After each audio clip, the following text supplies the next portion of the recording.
Welcome back, everyone.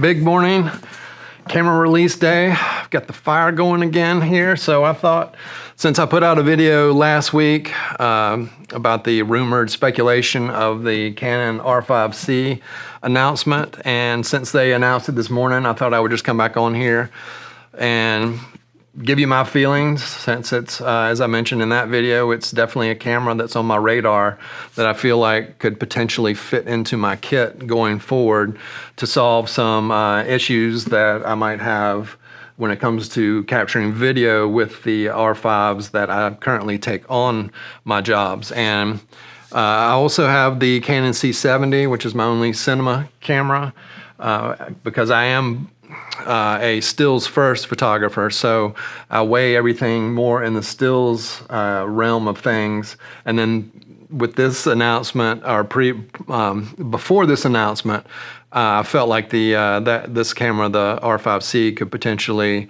kind of fit in that gap between this camera and the C70, which I think it will. And as I mentioned, I want to kind of keep this short and sweet if I can, but it's a very interesting sounding camera. The couple of things that I was mainly focusing on, I guess, would be the form factor of the R5C compared to the R5. Looks like it's about an inch thicker than this camera. I don't obviously have one here, but I believe it's kind of right out here. It's got the same viewfinder, uses the same batteries, so it'll fit right in the ecosystem with the R5.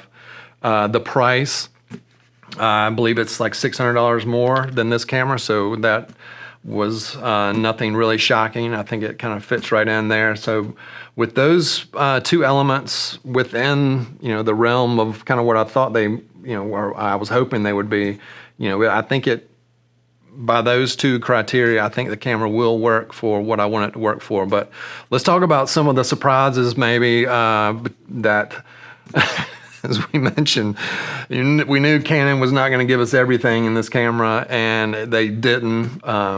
True to form, the Canon cripple hammer is still alive and well.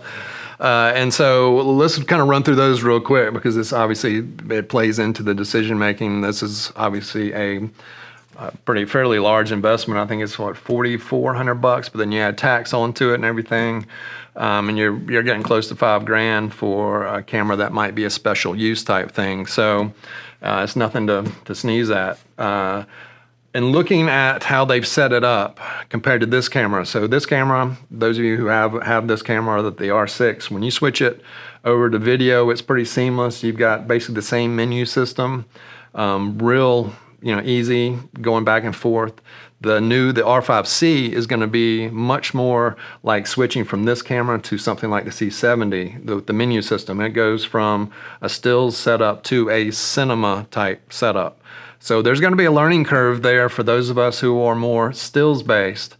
And I was first introduced to that menu system with the Canon C70 months back when I picked this camera up. So I think in the short term, there's going to be a learning curve there, but I think long term for us in the stills world, I don't think it's going to be a bad thing. It's something that, the way of, how the market is going, or the world is going, where people are expecting more and more video to be delivered along with stills.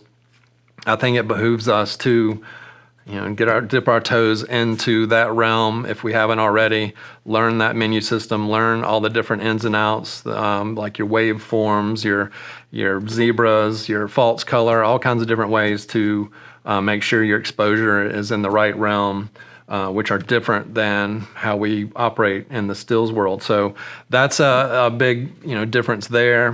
One of the things that separate the new camera, the R5C, from like the C70 is you do have the stills capabilities of the R5. So it fits, squarely in there between these two. And there are obviously going to be some differences. The autofocus on this, I believe, is going to transfer to the video on the new R5C. So the autofocus on the video here is more reliable than the C70. So that'll be nice as an advantage over the video camera C70. Plus, you've got the stills performance, and which would make it a very capable, probably in my case, third body backup in case something happened to my other cameras. The main thing with these is the overheating. That's been solved in the R5C. As I mentioned in my previous video, some of my jobs require me to use both of my bodies. And then if I need to shoot video on top of that, I just have no way to gauge where the heat is, how hot these cameras are when I switch it to video. And a lot of times, at least, one of my bodies is already giving me the heat warning. So I'm down to one body that can potentially shoot video that I need to capture or use to capture content for my client. So that's a little unnerving. And that's where this R5C would sit in. Because there is really no overheating with that camera. So that takes that out of the equation. So I could potentially have it set in there for video only, or potentially a backup to camera here. So that's an option there, where I could go pack this in the R5C, or I could pack both of my R5s plus the R5C. I've got the same batteries, memory cards, and all that work within that system. Whereas with the C70, it's a whole different battery system, which does have its advantages because I believe this new R5C is going to chew through the little batteries that run this camera. And so that being said, it looks like there's some really neat options for external power. And I'm not going to run through all the specs and stuff on the R5C. There's plenty of that out there already. I just kind of want to focus on how some of these specs could make it a worthwhile camera for someone like myself, or maybe those of you out there who do shoot mainly stills but need to have options for video, and where you can be confident that you'll be able to capture that video for your client. So the big elephant in the room is that they remove the internal IBIS system on the R5C. So you're going to not have, I think it's 8 stops of IBIS here. So you're going to lose when you combine it with the lens. You're going to lose that option in the R5C. And my feelings are kind of mixed on that. That would really only come into play for the most part when you're shooting your slower shutter speeds and you need a handheld, or you're in, which would be a lower light environment type of thing. Where you can kind of count on this camera to extend your hand holding. But at the same time, when you're shooting video with this camera and you're shooting with a wide angle lens and you have IBIS on, which with this camera, it's either everything, it's all or nothing with the image stabilization. So you're working the lens and the body. You don't have the option to turn off the body IBIS and just work the lens. And so with the wide open, with the wider lenses, so if you've got like the 15 to 35 lens on, when you're shooting wide with that, you do have some gelatin in the corners that I mentioned in my earlier video. So that is going to be removed in the new one. They just took it out. So I don't know if that's Canon throwing, just admitting but not admitting that they don't have a way to remove that with a new IBIS system, and they're just pulling it out. But I think, in a perfect world, they would have it still in the R5C, but when you switch it to stills, it would be active, but then when you switch it to the cinema, maybe it would turn off. I think optimally it would be nice to have the option to turn it off in body, and then just use your lens IS to where you could control that, but they don't give us the option here, and they're going to take it away in the R5C. You will still have your lens IS and digital IS like we have on the C70. So you can combine those two if you need it, or the lens IS in these RF lenses is fantastic. So I think for a use case like myself, I'm pretty much going to be using the RF lenses, or any kind of lens that I'm going to be using is going to have image stabilization in that. So that takes away that issue for me. If I look back, like at the DSLRs I was using before this camera, there wasn't any internal IBIS, and we were just using lens IS, and that, for the most 95% of the time, that was enough. And I think it's basically a luxury to have what, 8 stops of image stabilization on this camera. It's kind of ridiculous, and I think at the end of the day it might be somewhat of a crutch. I mean, you look back even further and there was no such thing as image stabilization. I mean, it's evolved a lot, and it's something that I guess we've grown to depend on.